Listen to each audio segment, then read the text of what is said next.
Bienvenido a Nexo HFY. Prepárate para una historia donde la humanidad brilla el espectro del miedo. La plataforma de observación de la Academia Galáctica Zenit era una catedral de aleación transparente y zumbantes motores iónicos, un lugar donde la fría belleza del cosmos se encontraba con la frenética ambición de 200 civilizaciones diferentes. Albergaba la energía nerviosa de los cadetes que representaban 17 sistemas solares, todos preparándose para el salto hiperespacial de mitad de ciclo que nos llevaría al borde exterior. Presioné mis almohadillas termosensibles contra la fría ventana, observando cómo las estrellas se extendían en largas cintas violetas mientras los motores de la nave comenzaban a silbar. Me llamo Kaelen y soy una Silith. Mi piel cambia a través de un caleidoscopio de colores bioluminiscentes según mi estado neuronal, desde un azul marino profundo y tranquilo hasta un ámbar parpadeante y de pánico. Mis 4 ojos pueden rastrear el movimiento en 3 espectros diferentes, lo que me otorga una ventaja sensorial que la mayoría de las especies envidian. Sin embargo, a pesar de todas mis ventajas biológicas, no tenía ni idea de que estaba a punto de presenciar algo que reescribiría por completo mi comprensión del universo. «Atención, cadetes», resonó la voz del alto procurador Gron a través de las comunicaciones internas de la nave, pesada y vibrante con el peso de una autoridad ancestral. Su marcado acento úrsido hacía que cada sílaba sonara como placas tectónicas chocando en una profunda fosa. Diríjanse inmediatamente a la cámara de simulación 9 para su examen de dinámica de depredación. Tienen 10 minutos. No lleguen tarde, o se verán obligados a limpiar los respiraderos de plasma durante un ciclo lunar. Un escalofrío colectivo recorrió a la multitud reunida. Esta era la clase que todos temían. No era porque el programa fuera difícil de memorizar, sino porque el curso nos obligaba a enfrentar las líneas duras e irregulares que separaban a cada especie de la coalición. En la galaxia, o eras un depredador, una presa o un carroñero que se mantenía en las sombras para evitar ser visto por ambos. No había término medio en biología, y la academia se aseguraba de que supiéramos exactamente dónde estábamos. Caminé por el pasillo arrastrando los pies con mi compañera de cápsula, Vesper, una Myriad larguirucha cuyo exoesqueleto iridiscente chasqueaba rítmicamente a cada paso. Todo este módulo me parece primitivo, parloteo, con las antenas retorciéndose en un frenético gesto de fastidio. Tenemos viajes más rápidos que la luz y diplomacia neuronal. ¿Por qué debemos analizar la mecánica de los dientes y las garras como si aún estuviéramos arrastrándonos por el barro? Está por debajo de nuestra condición de seres conscientes. No respondí. Mi piel titilaba de un naranja apagado y ansioso. Recordé las desgarradoras imágenes de archivo de la Gran Expansión, como los superdepredadores casi habían destrozado la coalición antes de que la diplomacia se consolidara. Entramos en fila en la cámara de simulación, una enorme arena esférica. Cadetes de una docena de mundos ocuparon sus asientos, los gelatinosos ovianos, los insectoides nacidos de la colmena y los anfibios Bren. Pero mis ojos, los de los 4, se fijaron de inmediato en la humana. Se llamaba Elena Cross. Estaba recostada en una postura tan relajada que parecía fuera de lugar. Había pasado suficiente tiempo con humanos para saber que su quietud era engañosa. Era la tranquilidad antes de la tormenta sobre la que escribieron sus poetas. Su cabello oscuro estaba recogido en un moño funcional, y su rostro tenía esa peculiar expresión humana, labios ligeramente curvados hacia arriba, ojos apenas entrecerrados, observándolo todo sin parecer mirar nada. El alto procurador Gron entró en la planta central, su enorme cuerpo escamoso proyectaba una larga sombra. Hoy hablaremos de la realidad de la casa, empezó. No de las versiones desinfectadas que se encuentran en los manuales. Hablaremos de la mente, la voluntad y el hambre. Tocó un control en su muñeca y se materializó un acechador ápice holográfico, 3 metros de músculo y placas óseas.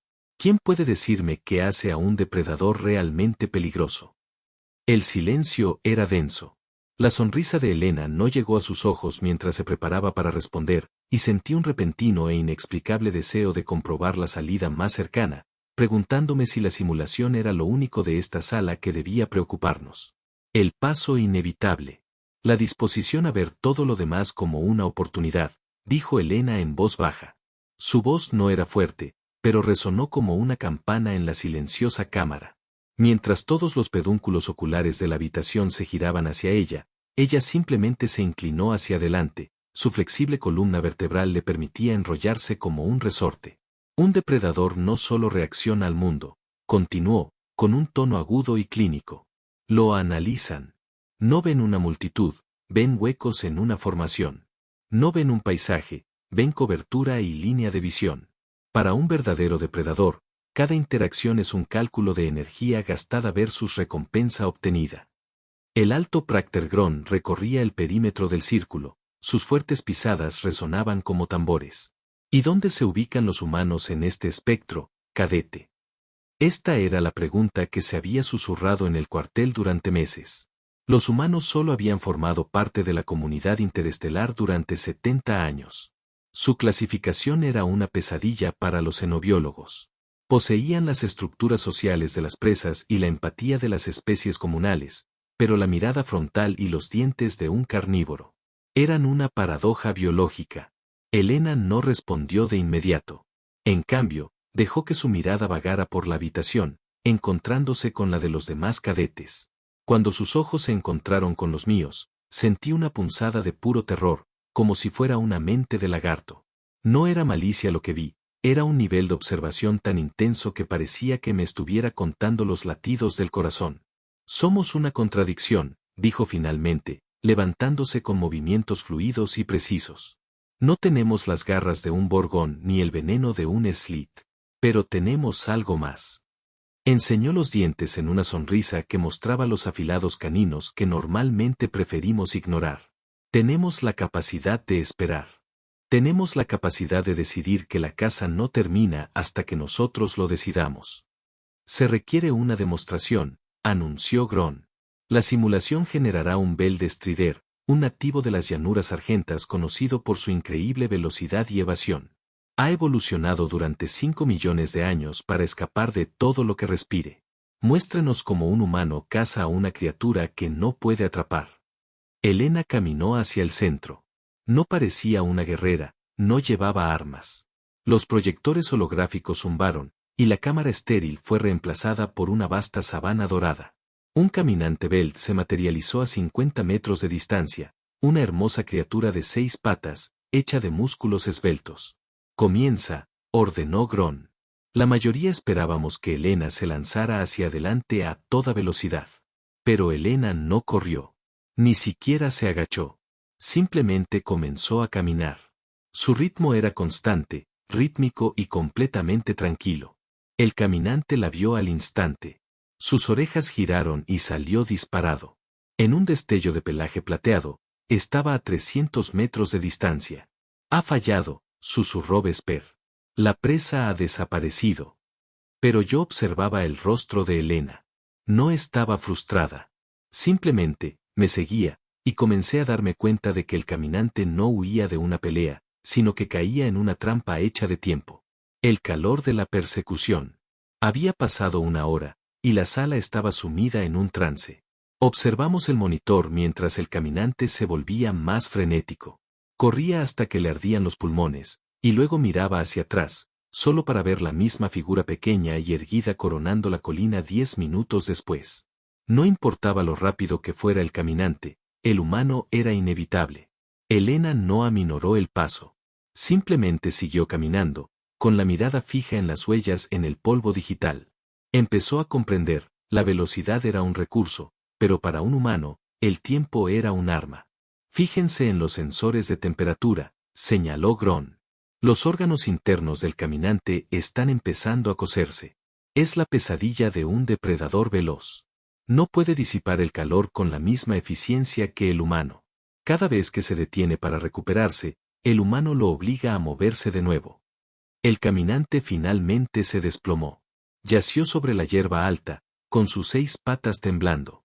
Observó a Elena acercarse con una mirada de pura desesperación primaria. Elena no se regodeó. Se acercó al exhausto animal, se arrodilló junto a él y le puso una mano en el cuello. La simulación registró el contacto como un golpe letal y la criatura se disolvió en píxeles. La sabana holográfica se desvaneció, dejando a Elena sola en el centro de la habitación blanca. Respiró hondo y regresó a su asiento. Por eso, dijo Gron en el silencio absoluto, el mundo natal de los humanos está clasificado como un mundo de la muerte de nivel 8. No buscan su cuerpo, cadetes. Buscan su esperanza. Son la única especie que puede matarlos simplemente negándose a dejar de seguirlos. Miré a Elena mientras se sentaba y bebía un sorbo de su cantimplora. Me vio mirándola y me guiñó un ojo cortésmente. Casi me caigo del asiento. Mi piel se tiñó de un blanco de pánico, la señal Silit de una sobrecarga sensorial total. Ese guiño me pareció más peligroso que un rugido. Esa noche no pude dormir. Mis 4 ojos permanecieron abiertos, mirando al techo de mi cápsula.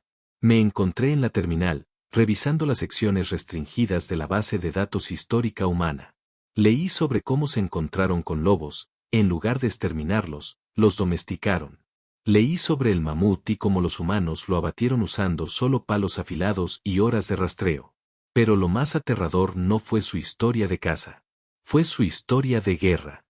Cuando los humanos se quedaron sin animales para cazar, usaron esa persistencia unos contra otros. Están atados, susurré a la habitación vacía. No son pacíficos. Simplemente, eligen no ser monstruos hoy. A la mañana siguiente, vi a Elena en el comedor, pero ya no estaba sola. Se le unieron otros 3 humanos que se movían con una sincronía silenciosa y aterradora que sugería que la caza estaba a punto de entrar en su segunda fase. El coro silencioso. Los 3 nuevos humanos eran tan modestos como Elena a primera vista, pero su presencia tenía una fuerza que no había estado presente antes. Estaban Hax, un hombre alto con la complexión de un droide de carga pesada, Adisa, una mujer que se movía con la gracia silenciosa de una sombra, y Chen, un hombre más pequeño con ojos que parecían registrarlo todo. No hablaron al acercarse a la mesa de Elena. Se sentaron y, en cuestión de segundos, se produjo un intercambio silencioso de gestos y miradas. Se movió una bandeja, se compartió una bebida y se mantuvo un asiento libre. Ese es el protocolo 7 minutos del que todo el mundo habla, parloteo Vesper. Los instructores dicen que cuando los humanos trabajan juntos, usan algo llamado conciencia situacional. Es como si pudieran ver a través de los ojos del otro. Los observé atentamente. No solo estaban desayunando. Ocupaban la sala. Sus ojos escaneaban constantemente, observando las salidas, siguiendo los movimientos del personal de cocina. No eran solo estudiantes, eran una manada en un patrón de espera. Al regresar a la cámara de simulación 9, el ambiente era diferente. Se respiraba una curiosidad intensa y morbosa. El alto Practer Gron estaba en el centro, flanqueado por el capitán Bax, un especialista táctico. Ayer vimos la persistencia del individuo, comenzó Gron. Hoy vemos la letalidad de la manada. Los humanos son depredadores sociales. Han convertido en un arma su capacidad de confiar los unos en los otros. Hizo una señal a los 4 humanos. Elena, Hax, Adisa y Chen entraron en el círculo.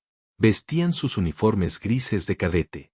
La simulación generará 4 centinelas de la Guardia de Hierro, anunció Gron. La sala estalló en exclamaciones ahogadas. Los centinelas eran tanques biológicos con 4 brazos y una pesada armadura ósea. Poner a 4 humanos desarmados contra ellos era una ejecución. Los centinelas holográficos se materializaron.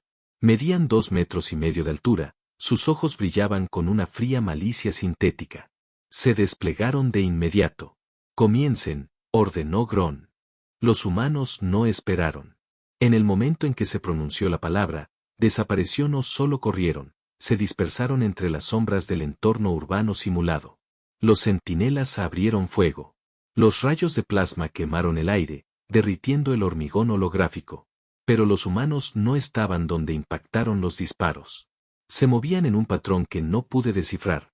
Hax y Elena volaron alto, escalando las paredes, mientras que Adisa y Chen permanecieron agachados, zigzagueando entre los escombros. Están dividiendo la atención del enemigo, señaló el capitán Bax.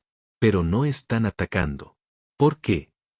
Me incliné hacia adelante, con la piel palpitando de un violeta nervioso, al darme cuenta de que los humanos no se estaban escondiendo de los robots, estaban esperando a que dejaran de actuar como un equipo. El objetivo no rentable. Los centinelas, programados con una IA agresiva, hicieron exactamente lo que los humanos querían. Se separaron para perseguir a sus objetivos individuales. Rompieron su propia formación. En el momento en que el último centinela dobló una esquina, Hack se dejó caer desde una cornisa del segundo piso. No usó un arma. Usó todo su peso corporal, impactando la espalda del centinela. En ese preciso microsegundo, Adisa apareció de entre las sombras frente a él. Golpeó las grietas en su armadura con patadas precisas y de alta velocidad. El centinela cayó. Hax no se quedó para terminarlo, ya se dirigía hacia el siguiente objetivo. No necesitó comprobar si Adisa estaba bien. Él sabía, ella era. Era una danza de la muerte que se desarrollaba en absoluto silencio. Los humanos no necesitaban gritar órdenes. Al caer el segundo centinela, un silencio colectivo se apoderó de los cadetes. Nos dimos cuenta de que los humanos no necesitaban una mente colmena, tenían algo mucho más peligroso, una fe absoluta e inquebrantable en la letalidad del otro. Pero los dos centinelas restantes habían identificado el patrón y se estaban acorralando, donde nadie podía flanquearlos. Eran una fortaleza de energía y acero. No había forma de que los humanos se acercaran. Los humanos se detuvieron. Se reunieron en el centro de la calle, completamente expuestos. Han perdido, dijo Vesper. No hay cobertura. Si se mueven, mueren. Pero los humanos no buscaban refugio. Se miraban entre sí. Chen asintió una vez. Elena respiró hondo. Entonces, hicieron algo que eludió toda lógica militar. No cargaron. No se escondieron. Empezaron a gritar. Fue un rugido gutural aterrador que resonó en las paredes. Al amparo de ese asalto auditivo, los humanos se movían en un zigzag caótico y borroso. Las computadoras de puntería de los centinelas luchaban por apuntar. Chen lanzó un fragmento holográfico, creando un destello momentáneo que cegó la visión térmica de los centinelas. En ese instante de ceguera, Elena estaba allí. No atacó al centinela, agarró su arma y tiró de la carabina de plasma hacia arriba justo cuando disparaba. El proyectil impactó en el techo, desatando una lluvia de escombros que enterró a uno de los centinelas. La pelea terminó con los humanos de pie junto a los hologramas desactivados. 4 minutos y 12 segundos, anunció Gron. El capitán Bax se inclinó sobre la barandilla. Cadete Cross, ¿por qué dudaron al final? Elena levantó la vista, con los ojos aún brillantes. Porque nos convertimos en objetivos inútiles. Les demostramos que, aunque nos mataran, les quitaríamos sus ojos, sus extremidades y su dignidad. La simulación se disipó, pero el frío permaneció. Hay una última lección, dijo Gron con voz temblorosa. Hemos visto lo que hacen los humanos cuando cazan. Ahora, veamos qué hacen cuando son ellos los que son cazados. Los proyectores volvieron a zumbar, y observé cómo la expresión de Elena se transformaba en algo verdaderamente primitivo, como si invitara a los monstruos a probar suerte. El monstruo interior. El ambiente se convirtió en una jungla oscura y claustrofóbica. Y entonces aparecieron los demonios del terror nocturno, 6 de ellos, los depredadores originales que habían atormentado las antiguas pesadillas de los humanos. Eran más grandes, inteligentes y rápidos que cualquier cosa que existiera. Se comunicaban con agudos chirridos que me producían un escalofrío en los sensores térmicos. 6 contra 1. Sin manada. Sin armas. Elena estaba de pie en el centro del claro. No retrocedió. En cambio, se agachó y recogió una pesada rama caída. El primer demonio se abalanzó. Elena no lo esquivó. Dio un paso adelante en el ataque. Blandió la rama como un garrote, impactando en el hocico del demonio con un golpe sordo y espantoso. Lo que sucedió a continuación fue una explosión de violencia. Elena no solo luchaba, estaba creando una zona de destrucción absoluta. Gritaba de nuevo, ese mismo rugido primigenio, pero esta vez era un desafío. Un demonio logró hundir sus garras en su hombro. La simulación mostró un chorro de sangre roja. Elena ni siquiera se inmutó. Agarró la cabeza del demonio con las manos desnudas y la estrelló contra el suelo con tanta fuerza que la tierra holográfica se agrietó. Sangraba, estaba exhausta y rodeada. Pero los demonios dudaban. La rodeaban, su instinto depredador les decía que esta presa era roto. A esto lo llaman el estado berserker, susurró Gron. Cuando un humano cree que no hay escapatoria, deja de intentar sobrevivir y empieza a matar a todo en la habitación. Se convierte en el monstruo en la oscuridad. Los demonios se retiraron. Uno a uno, se fundieron de nuevo en la jungla holográfica. Habían decidido que Elena Cross era un objetivo inútil incluso para los monstruos. La simulación terminó. Elena estaba de pie en el centro de la habitación blanca, con el pecho agitado y el mono roto. Soltó la rama. Nos miró. Tenía los ojos muy abiertos, las pupilas dilatadas hasta quedar casi negras. Parecía aterradora. Y entonces, mientras observábamos, la intensidad simplemente se desvaneció. Sus hombros se relajaron. Se limpió la sangre de la cara y esbozó una pequeña sonrisa cansada. Lo siento, dijo, recuperando su tono normal y melodioso. Me dejé llevar un poco. No, dijo Gron. Creo que la academia ya ha visto suficiente. Al salir de la cámara, me encontré caminando junto a Elena. Mi piel estaba pálida, blanca como la conmoción. Sabías que estábamos aterrorizados, ¿verdad? Pregunté finalmente. Elena se detuvo y me miró, su expresión se suavizó. Abrió la boca para hablar, pero antes de que pudiera, vi un destello en sus ojos que me indicó que el monstruo no se había ido, solo esperaba una razón para volver. La carga del ápice. La verdad es complicada, Kaelen, dijo Elena más tarde, con voz suave. Estábamos apoyados contra la fría pared metálica del pasillo. Sí, somos depredadores.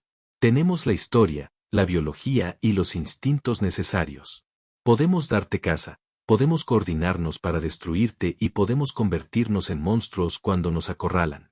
Si la galaxia solo se tratara de sobrevivir, seríamos lo más peligroso de ella. ¿Y entonces qué es? Pregunté. Si no es solo la matanza, ¿por qué te tienen tanto miedo? Es la decisión, dijo. Pasamos 2 millones de años aprendiendo a ser los mejores asesinos de nuestro planeta. Y luego pasamos los últimos 10.000 años intentando ser algo más. Elegimos ser compañeros de manada con todo el mundo. Elegimos ser protectores. Tomamos a los animales más peligrosos de nuestro planeta, los lobos, y los convertimos en familia. Elegimos la paz cada mañana que despertamos. Esa paz no es la ausencia de violencia, Kaelen. Es dominarla. Se miró las manos que acababan de matar a 6 terrores nocturnos. No somos monstruos, Kaelen. Simplemente somos muy, muy buenos en no rendirnos. Sobre todo cuando protegemos a alguien que hemos decidido que es de la manada. Cuando luchamos por nosotros mismos, somos peligrosos. ¿Y cuando luchamos por nuestros amigos? Ahí es cuando somos imparables. La coalición no tiene por qué temernos. Solo necesitan entender que cuando un humano decide que eres su amigo, caminará por el fuego y superará cualquier obstáculo para asegurarse de que llegues a casa sano y salvo. Lo pensé mucho. La coalición había invitado a los humanos porque eran amistosos. Pensábamos que eran como nosotros, seres civilizados que habían evolucionado más allá de sus impulsos primitivos. Pero nos equivocábamos. No habían evolucionado pasado ellos, simplemente les habían puesto una correa. Oigan, algunos nos reuniremos esta noche en la sala común, continuó Elena. Vamos a ver películas de la vieja tierra. Películas de acción.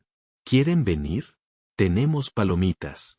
Es un bocadillo humano, muy salado. Cada instinto de mi cuerpo me gritaba que dijera que no y corriera a mi cápsula. Pero había algo más. Esa curiosidad humana que Elena, de alguna manera, me había contagiado.